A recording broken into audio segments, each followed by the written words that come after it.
Hey guys, welcome back to MMA Library. Today in MMA and UFC news, Dana White gives an update on the Conor McGregor and Michael Chandler fight rumors. Here's the clip. And finally, you did say that you're trying to do Conor McGregor versus Michael Chandler. I never said that ever once. This is what happens when you do interviews and people listen to your interviews and you said, so if Conor McGregor came back right now, who would you be looking at as an opponent? Well, I said, well, if he did, if that happened and that scenario played out right now, Chandler would be a fun fight. Never once did I say we're doing Conor McGregor versus Chandler. I don't even know when Conor McGregor's coming back. And this is why I don't like to answer these kind of questions. Because some idiot somewhere on the internet puts out that that's what I said, and it's not even remotely close to what I said. People write stories off other interviews with other people when they couldn't even ask proper questions. I don't know. I was in a good mood. Now you guys are killing me. Magomed Ankalaev clears up the rumors about him potentially leaving the UFC. In a recent string of tweets, he said, I want to clear something up. What I said after the fight was I don't want to fight in the city anymore because of the horrible judging. I did not say anything about I don't want to fight in the UFC. I want to thank Dana White and Mick Maynard for the opportunity. I fought my heart out today. There is no excuse, but I had a compromised knee. It wasn't my best performance, but I know I won the fight. Thank you Dana White and the UFC for giving me this opportunity. What do you guys think? Did Ankalaev do enough to win, or was a draw rightly justified? Let us know in the comment section below. Anthony Smith reacts to Dana White's recent announcement that Glover Teixeira and Jamal Hill will face off for the vacant light heavyweight title at UFC 283. First, here's Dana announcing the fight. But I guess the question is, what do you do now, right? I mean, vacant title, a split. You do Glover versus Jamal Hill in Brazil for the vacant title. Is that done? Done.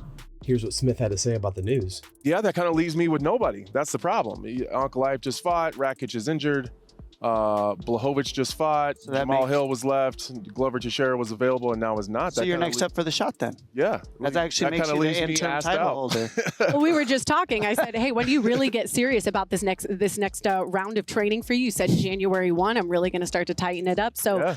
Jamal Hill took to Instagram to show off his reaction to the news that he will be fighting for the light heavyweight title at UFC 283.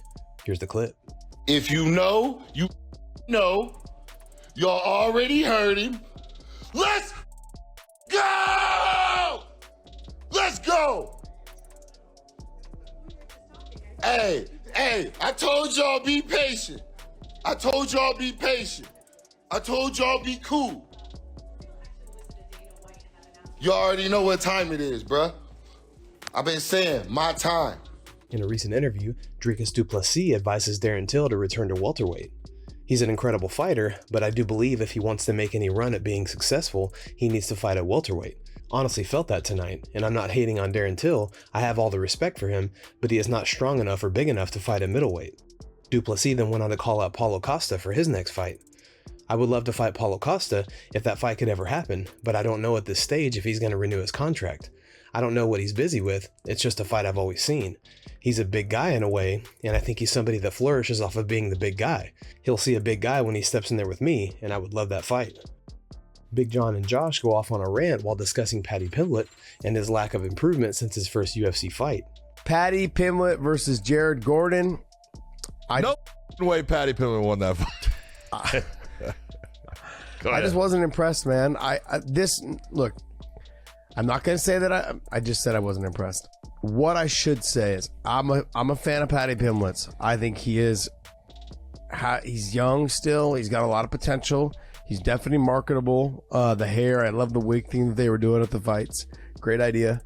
But my thing is he has a long way to go. I didn't realize it until this fight. I thought in the first couple fights of his career in the UFC that he was just trying to make adjustments. You know, it's all the attention. This fight really showed me that he's got a lot of work to do. And let me just tell you guys this: when people want to talk about how out of shape he gets or how big he gets in between fights, if you're getting that big, 9 times out of 10.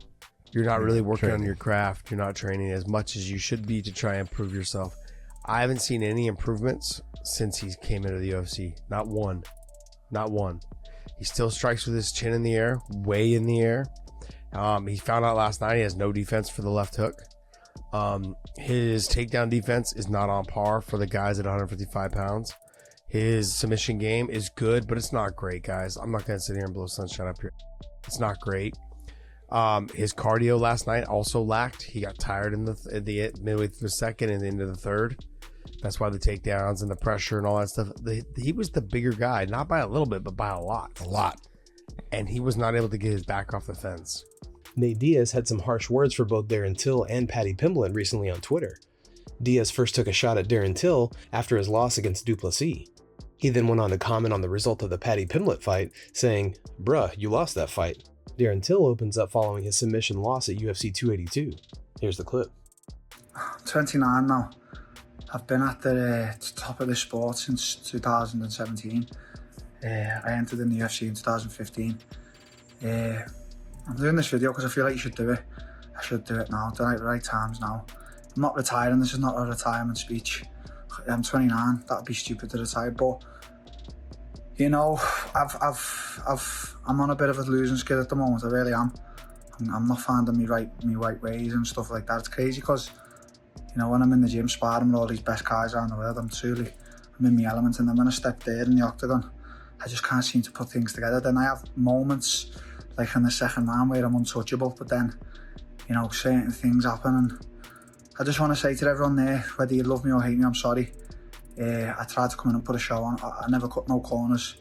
I do really train. Maybe I train too much. I train like I'm man demented. The past 13 weeks I've given me all, and I've always given me all to this sport. So now I don't know what to do properly, but I'm just gonna I think I'm gonna have a little bit of time off from the UFC. I don't know, and just rethink stuff.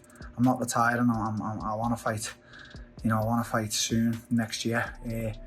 But I just want to spend Christmas now with my family. So there I am watching the Paddy Pimblett Jared Gordon fight, and I didn't tweet, I didn't pick up my phone, I didn't text this with anyone. Your silence because I just wanted to be locked in. Yeah, I wanted to be locked in. After watching that fight, guys, and we haven't really talked beforehand, so I don't know what you're going to say. I believe that is one of the worst decisions in the history of the UFC. I think that was at worst 29-28 Jared Gordon.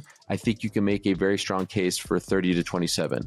I do not know how all three judges could score that. Not even one dissenter could score that for Paddy Pimblett. All three scored it 29-28 for Paddy Pimblett. I don't know how you can give the first round to Paddy. By the way, in case you're wondering, these are the scorecards. Doug Crosby gave Paddy the first and second, gave Jared the third. Chris Lee gave Paddy the second and third, and Ron McCarthy gave Paddy the second and first. I don't understand it. I don't understand how you can't give him the first. I don't understand how you give him honestly, I don't understand how you give him the third. I don't understand how you give him any round. That being said, I really do think it's one of the worst decisions. I feel for Jared Gordon. I thought he fought great. That left hand was landing left, right, and center.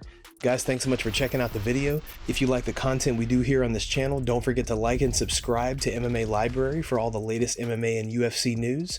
We'll see you in the next video.